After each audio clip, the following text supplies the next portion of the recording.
estamos hoje no dia 5, não é isso? Quinto dia de dezembro. A gente está quase chegando aí no final do ano, bem pertinho do Natal. Na história cristã, esse período, né, que vai do último domingo de novembro até o Natal, ele é conhecido como Advento. Advento, a palavra advento significa chegada, a chegada de uma pessoa. Então os cristãos, eles celebram o Advento, né? É um tempo especial na vida da igreja. A igreja católica, por exemplo, ela tem uma roupa diferente, né?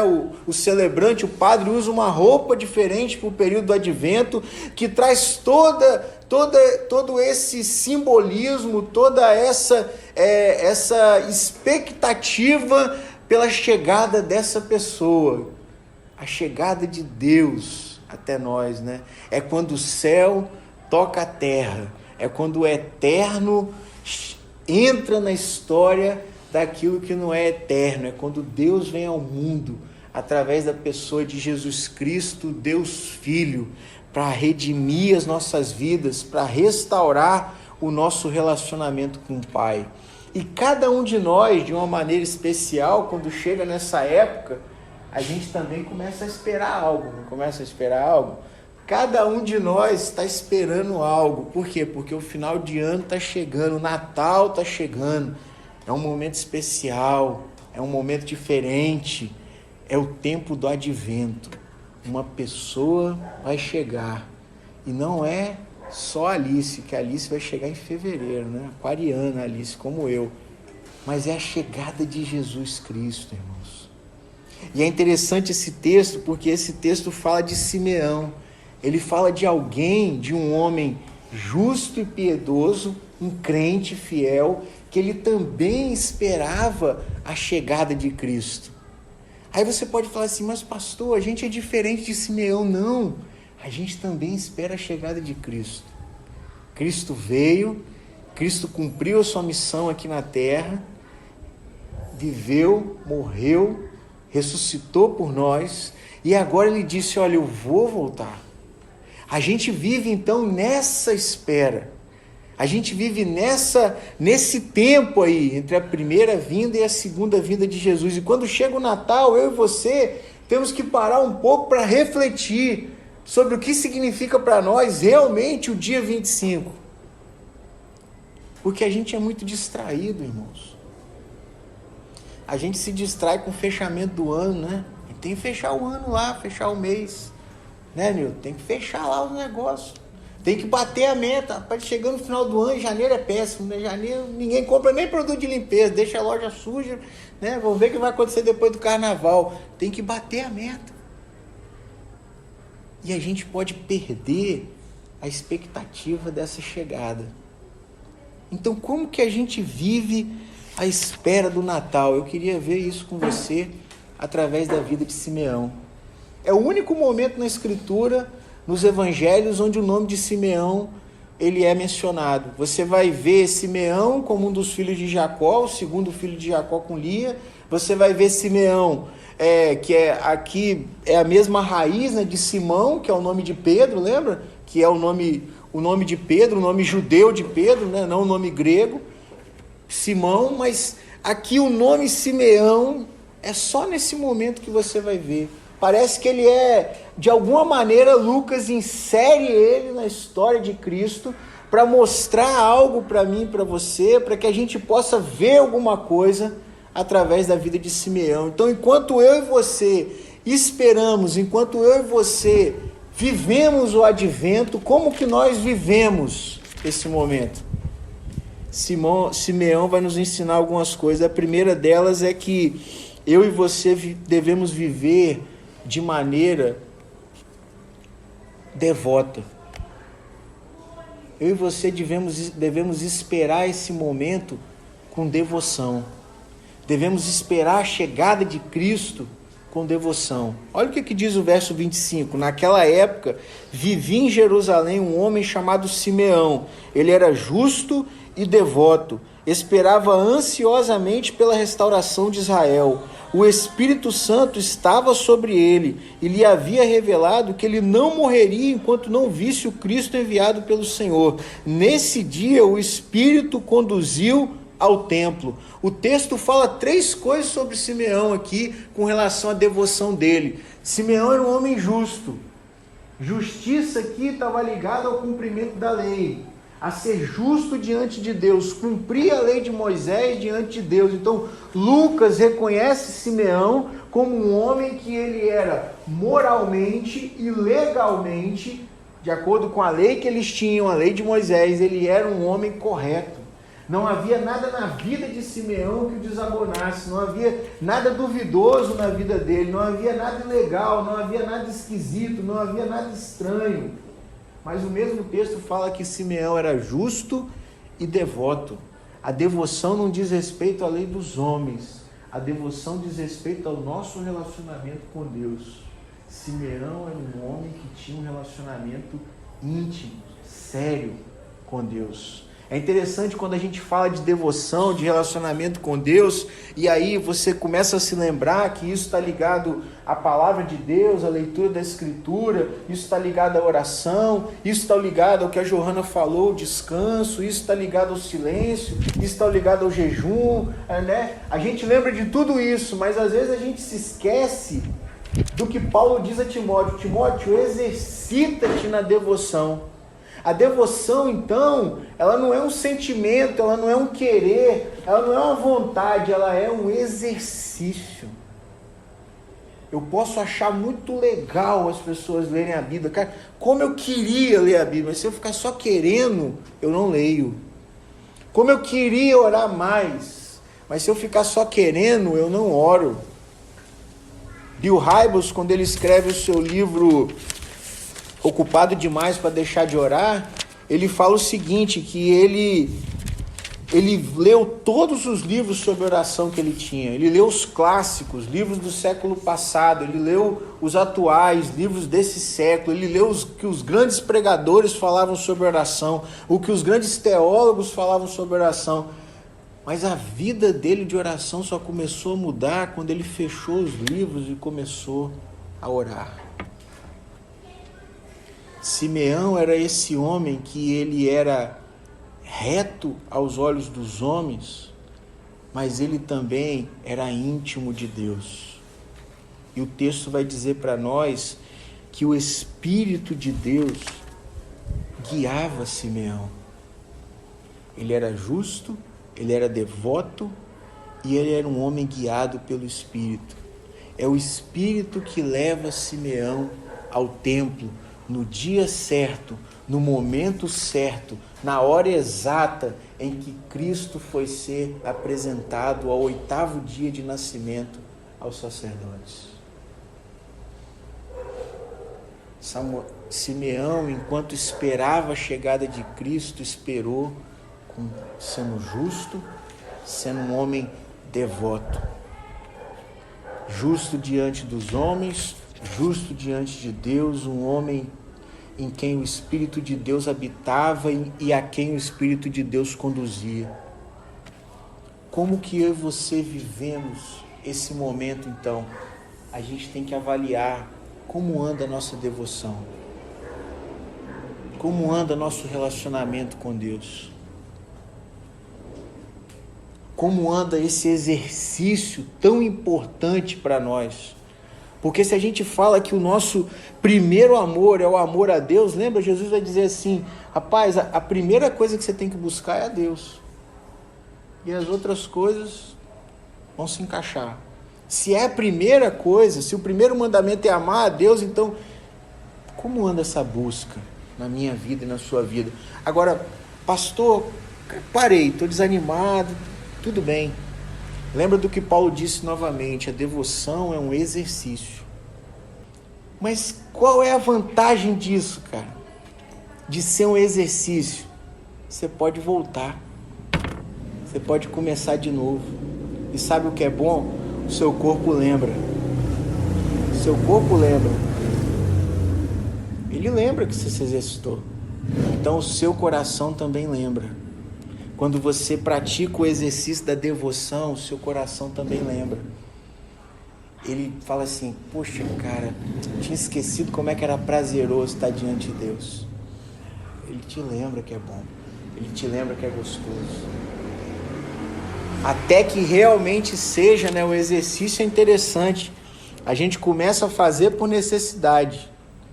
Depois a gente começa a fazer porque precisa. Depois a gente faz porque gosta. E por fim a gente faz por necessidade, porque o nosso corpo não admite mais ficar sem se exercitar. A devoção é a mesma coisa. Você acordou agitado, você acordou... O Espírito Santo vai ficar o dia inteiro. Cara, você não parou para orar hoje. Por que você não leu sua Bíblia hoje? Aí você vai falar assim, não, eu não li porque eu estou muito ocupado. Pois é, mas agora você está olhando o WhatsApp.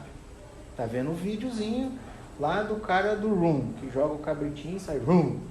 Tá rindo, morrendo de rir. Tá vendo vídeo engraçado, tá vendo TikTok. O Espírito Santo vai falar, cara, vai te cobrar. Do mesmo jeito que o teu corpo cobra você correr, se exercitar, o Espírito Santo vai te cobrar. Por quê? Porque é um exercício. Simeão esperava em devoção. Como que eu e você vivemos o advento? Em devoção. Trazendo a realidade de Deus para a nossa existência. Todo dia. Todo dia. Todo dia. Até que a gente esteja com Cristo. Em segundo lugar, o texto vai mostrar para mim e para você que além da devoção, Simeão vivia em expectativa. Olha o que o texto vai dizer na parte B do verso 25. Ele era justo e devoto e esperava ansiosamente pela restauração de Israel. Simeão era um homem que ele vivia na expectativa, mas era a expectativa do quê? Do que ele ia fazer? Do que ele ia ganhar de presente de Natal? A expectativa era sobre o quê? A expectativa de Simeão, ele aguardava ansiosamente o que Deus ia fazer. Sabe, meus amigos e meus irmãos, a gente não pode viver sem essa expectativa santa do que Deus vai fazer. Do que Deus vai fazer hoje, do que Deus vai fazer amanhã, do que Deus vai fazer daqui a um mês, do que Deus vai fazer daqui a um ano. Porque se essa expectativa desaparece do nosso coração, então, sinceramente, a gente não tem mais muita coisa que se apegar para viver. Porque a gente é praticamente você dizer, olha, Deus não é tão poderoso assim, Deus não me ama tanto assim, Ele não é tão capaz assim, e acabou, porque eu também não sou. Ontem, eu e Johanna, a gente foi no show de stand-up, né, do Jonathan Nehmer, com o Isaac. A gente deu de presente de aniversário para ele, esse mês é aniversário dele, a gente deu de presente e no show, né? Ele gosta muito de piada, o Isaac, de fazer graça. A gente levou ele lá ontem para ele ver o show de stand-up. E aí o Jonathan Nehmer, né? É um show de stand-up, assim, não vou fazer propaganda, mas é muito legal. Se você puder ir, ele falou que vai voltar aí no começo do ano. Se você puder ir, você vai rir pra caramba. Eu sou difícil de rir, irmão, mas eu ri pra caramba, gostei muito. Mas é interessante que chega uma parte do show, o show se chama O Pior Ano da Minha Vida. Eu não sei se vocês sabem, mas a mãe do Jonathan Nehmer, ela pegou Covid e ela saiu do hospital há 1 mês e meio atrás. E aí teve uma hora que ele falou assim, quem aqui pegou Covid? Aí o pessoal levantou a mão, quem aqui ficou internado? Aí, segura aí, quem ficou entubado? Aí o cara, aí só tinha eu, acho. Né, só tinha eu. Ele falou, quantos dias? 5. Ele falou, cara, aí tal, falou lá. Aí ele contou a história da mãe dele, irmãos. A mãe dele ficou 105 dias entubada. 105 dias entubada. Na hora, assim, ó, você podia ouvir uma mosca passar no auditório. Ele falou assim, 3 vezes a minha mãe esteve muito perto de morrer. A primeira vez, aí ele falou que a primeira vez ela estava desaturando, então eles faziam tudo que faziam, mas o pulmão dela, a saturação estava em 83, aí chamou ele, a irmã, falou, despede da sua mãe, porque a gente não sabe o que está acontecendo, está tudo certo, mas ela está desaturando, o pulmão dela está falhando. Chamaram eles lá. E aí ele falou que quando ela foi internada, ele podia ir lá vê-la, porque ele tinha Covid, né? Ela estava na ala de Covid, ele tinha Covid. Aí ele ia lá todo dia visitar, cantava para ela, orava com ela. Ela foi logo... Eu saí do hospital, ela entrou. Saí dia 8, ela entrou dia 9. Dia 11 ela foi para UTI, dia 13 ela foi entubada, dia 14. Foi muito rápido, assim. Igual a mim mesmo, muito rápido. E aí ele falou que ele ia lá todo dia orar por ela. E nesse dia, ele falou que ele e a irmã dele saíram de lá assim, chorando muito no corredor. E veio uma médica e virou para ele e falou assim, olha, acho que vocês estão orando errado. Eu vejo vocês orando aqui todo dia, acho que vocês estão orando errado. Vocês estão orando para sua mãe viver. Mas você está vendo, ela está desaturando, o corpo dela não está aguentando. Vocês têm que deixar ela embora, orar para Deus, para levar sua mãe, despedir dela. Vocês estão sendo egoístas. Aí ele falou que naquela hora ele falou assim, cara, eu não aceito isso. Não pode ser isso. E aí na última vez que a mãe dele estava prestes a morrer mesmo, chamaram todos eles lá, o pai, a irmã e ele, e falaram, olha, a sua mãe, o pulmão dela falhou. O pulmão dela não volta mais. Não há o que fazer, a gente está indicando, é uma notícia, ele falou assim, eu tenho uma notícia boa ou ruim? Ele falou assim, qual é a ruim? O pulmão da sua mãe acabou. Ele não responde mais. Aí ele falou, mas qual é a boa? A boa é que a gente já conseguiu botar ela na lista de transplante, ela é a segunda na lista de transplante. Ele falou, mas como que isso pode ser bom? É bom, cara, porque não sei o que, não sei o que. E aí eles saíram de lá e, cara, convocaram a igreja para orar, eles em desespero, em oração. Ele falou que tem um vídeo no Instagram, eu não vi o vídeo, mas disse que tem um vídeo dela saindo do hospital, indo pro INCOR, né, porque é lá que faz o transplante, para fazer o transplante, a UTI móvel. E aí eles já não podiam mais ir lá ver, eles não podiam fazer nada, eles estavam longe, Marília, e ela no INCOR, em São Paulo. E eles em oração, e ele falou que ele recebeu várias mensagens de pessoas dizendo para ele, cara, você está sendo egoísta. Para de orar pela sua mãe, entrega a sua mãe e tal.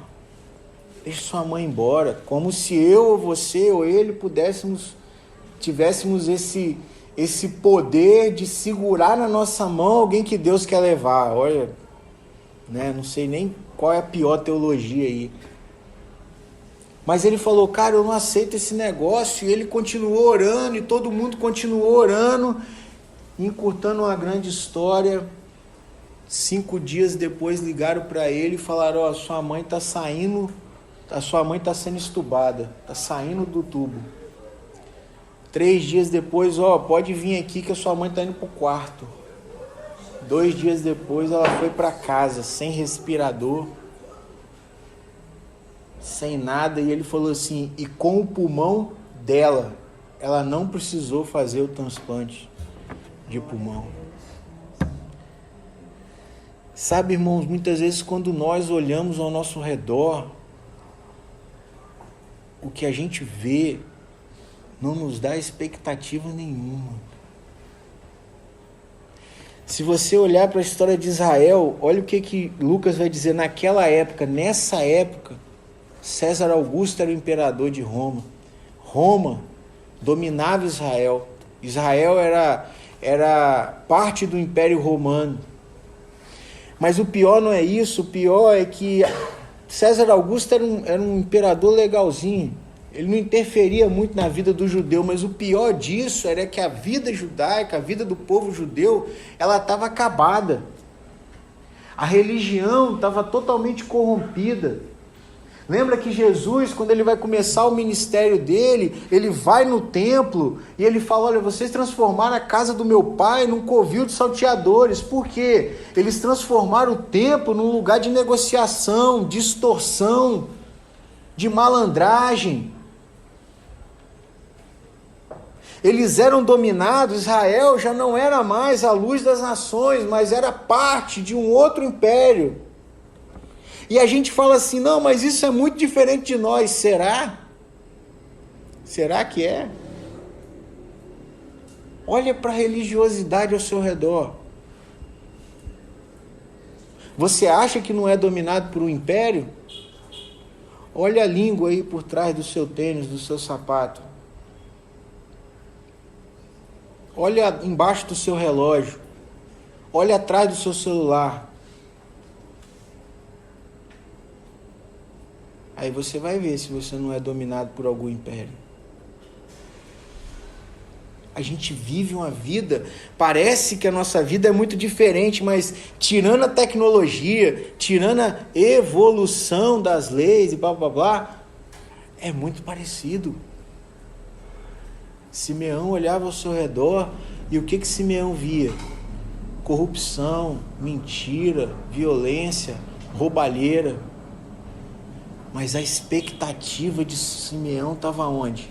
No que Deus ia fazer.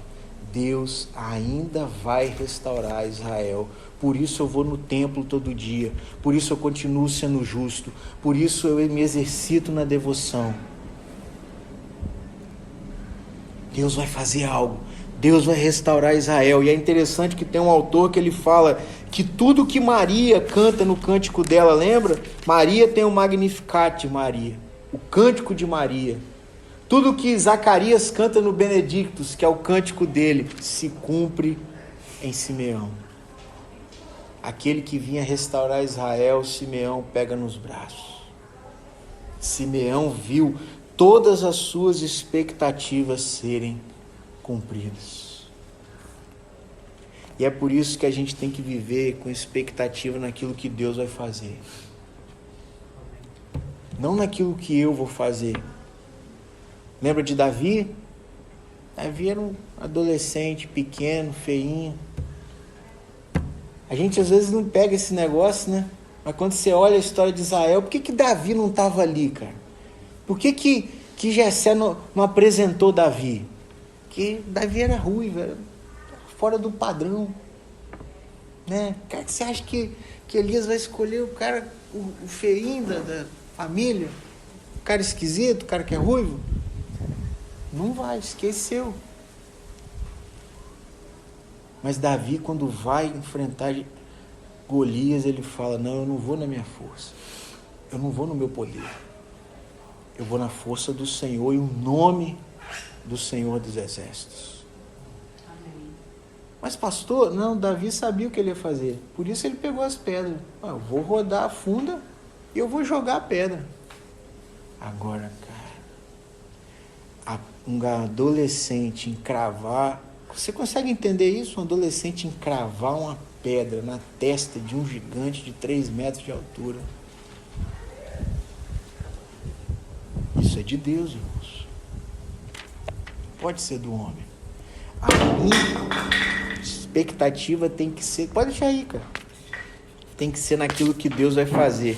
Terceiro lugar, enquanto eu espero em adoração. Simeão pega Jesus nos braços, ele sabe que Jesus é o Cristo. E aí o texto vai dizer, a partir do verso 28, Simeão tomou a criança nos braços e louvou a Deus, dizendo, soberano Deus, agora podes levar em paz o teu servo, como prometeste. Vi a tua salvação, que preparaste para todos os povos. Ele é uma luz de revelação às nações e é a glória do teu povo Israel. Simeão é capaz de adorar. Como ele tem expectativa no que Deus vai fazer, como ele é um homem de devoção, como ele é um homem conduzido pelo Espírito. Quando Deus faz, Simeão sabe exatamente a quem ele vai adorar. Simeão não tem ídolo. Simeão não tem o coração dividido. Lembra? O Nilton orou, Johanna orou, falou o que é idolatria.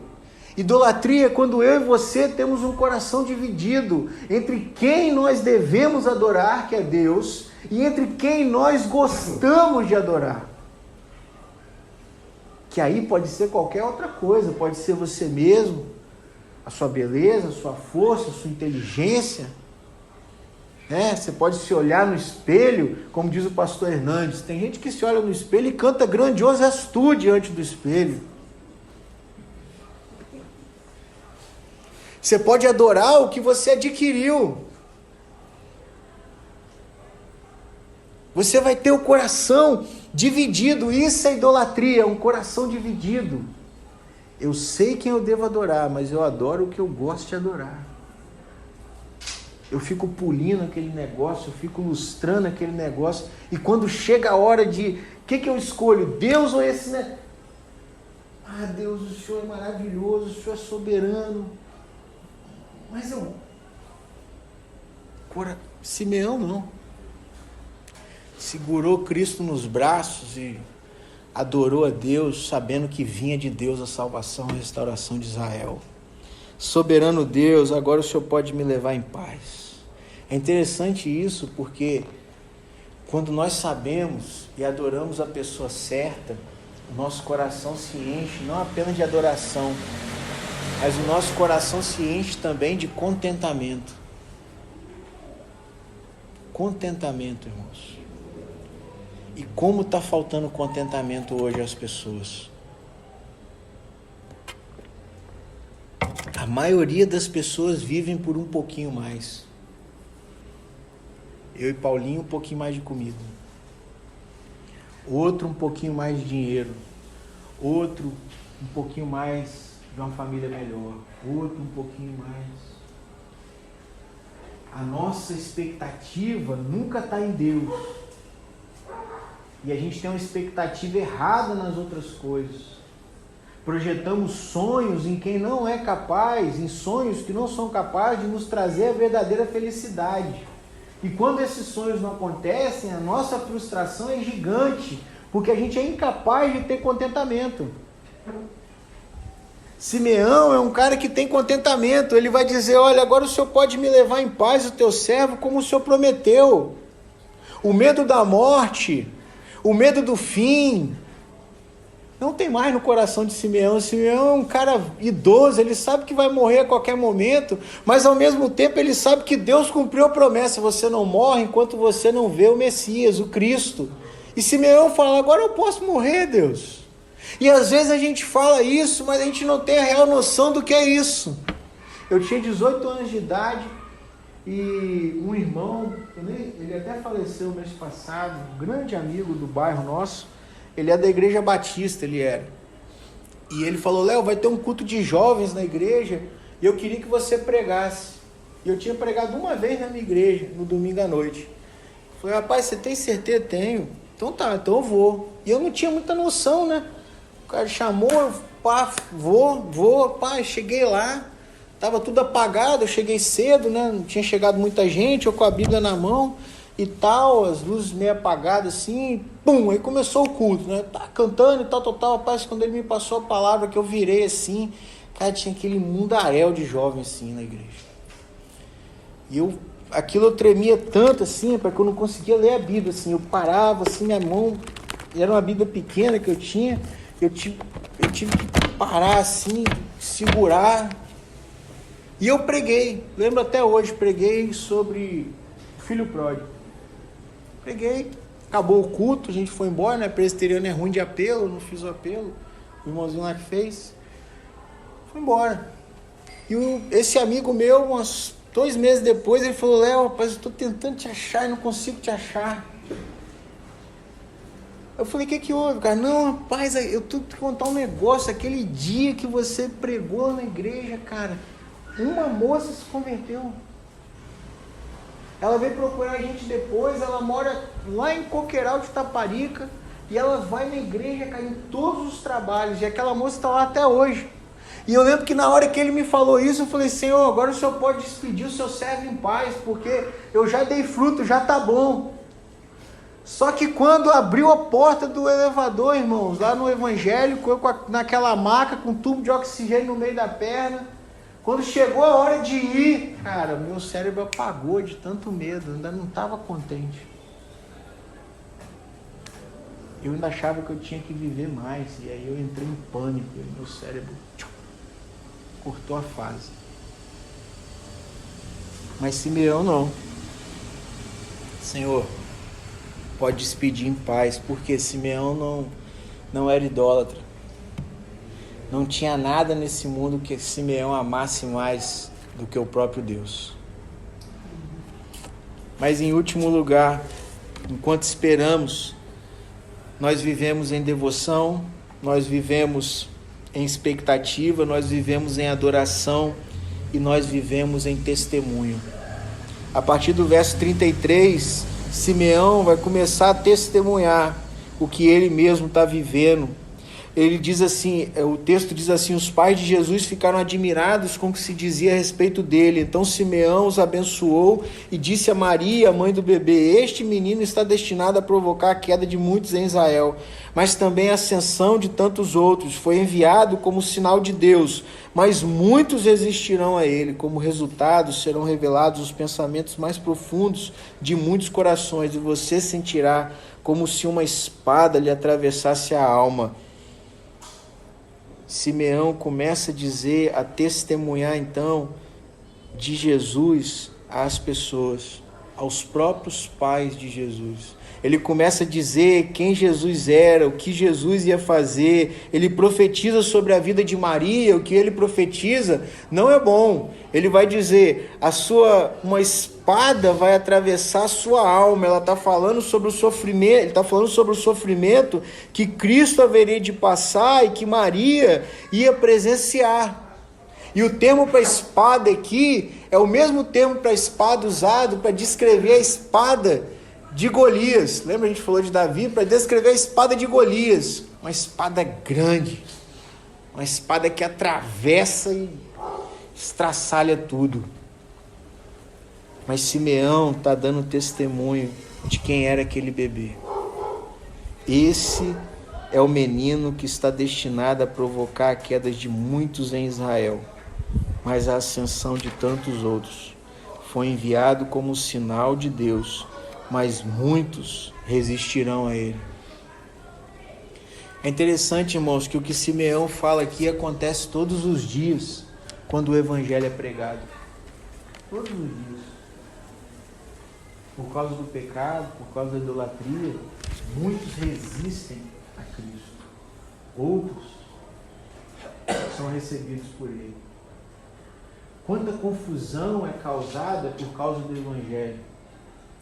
Quanta confusão é causada por causa da pregação do evangelho. Jonathan Nehmer mesmo, quando estava acabando o show, ele falou assim: eu vou voltar aqui o ano que vem e tal. Uma vez eu fui lá no teatro da UFES, mas eu não consigo mais voltar no teatro da UFES. Ele está sempre ocupado. Por que será? E ele disse assim: porque toda vez que alguém me liga para contratar o meu show, eu falo, mas eu vou falar de Deus. Eu vou falar de Deus. Isso aí eu não negocio. Não pode, então eu não vou. Aí ele falou: por que será que eu não consigo falar de novo no teatro da UFES? O evangelho sempre vai gerar, a pregação do evangelho sempre vai gerar uma resposta. Ou as pessoas vão acolher, ou elas vão refutar. Agora, a mim e a você cabe vivermos como Simeão, testemunhando quem é Jesus e o que ele vai fazer. A quem? A todo mundo.